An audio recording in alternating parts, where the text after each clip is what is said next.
7:45, 8 o'clock in the morning. We're going through these 102-degree days.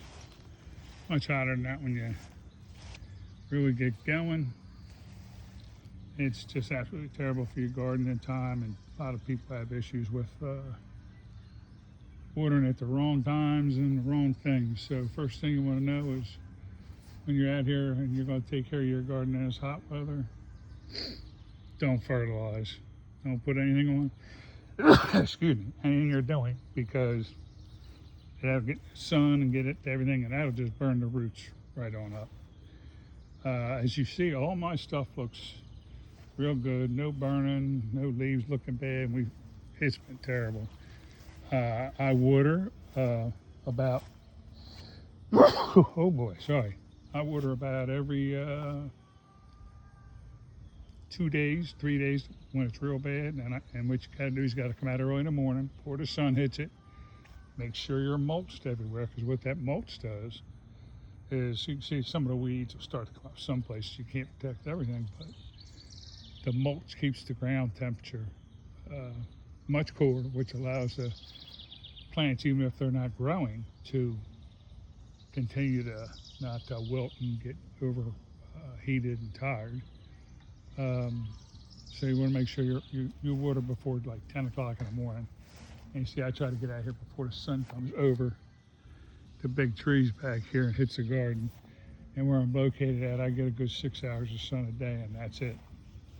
But you can see, sweet potatoes, the corn, tomatoes, squash, cucumbers, peppers, everything you think of is either flowering or got some fruits on it.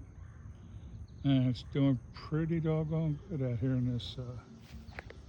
this weather. So it's just, you got to get through these times without trying to do too much, but keeping an eye on everything. You don't see any browning anywhere, any wilting, anything like that. And that just comes from experience over time. Watering too much, like every day, can also damage your plants, because then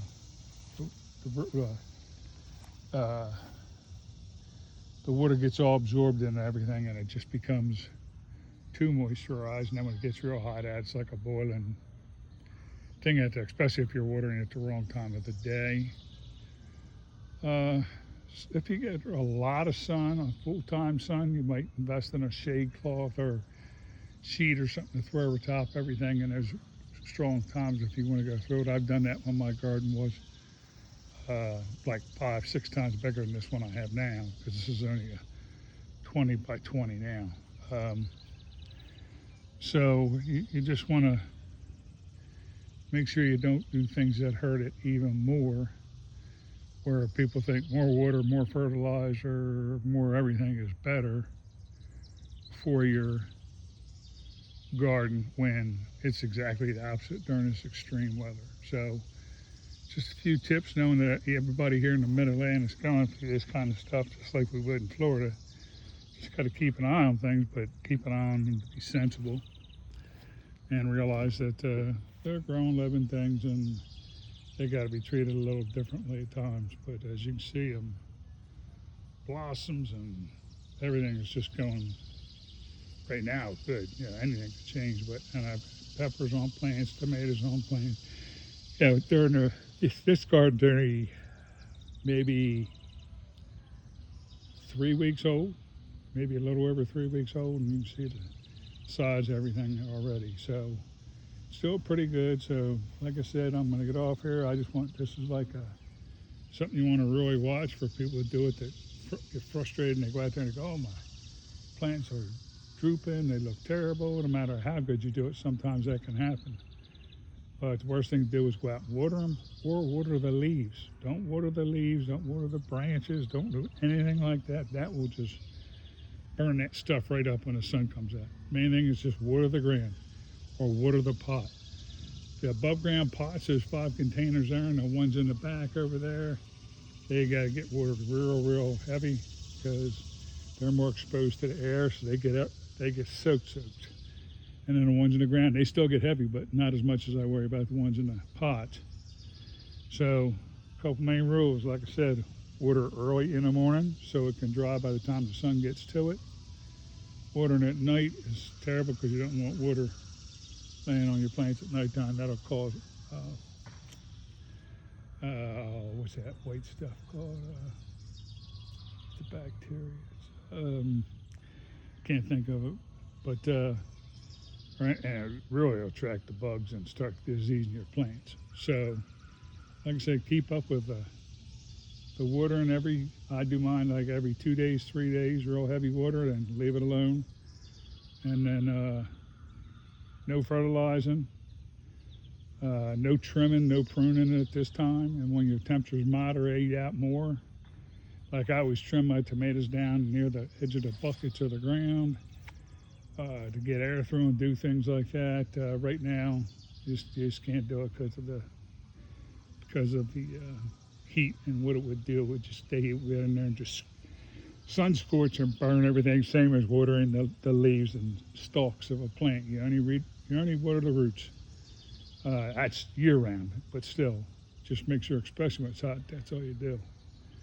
And good luck, because a lot of people's gardens won't survive this, and experience will teach you how to deal with the different things and how to get through it. And we'll come back and check it in a couple weeks through this extreme weather and see how things are going. But right now I'm flowering on everything and starting to fruit on everything. Everything looks pretty daggone good inside where it's growing. But like I said, we'll check back. But few tips: just make sure you water early in the morning, no fertilizing, no trimming, no pruning, nothing like that, and water heavy. And then don't water 2 or 3 times a day. Water heavy early in the morning and just let it go. Give it a day or two, then you come back and go from there.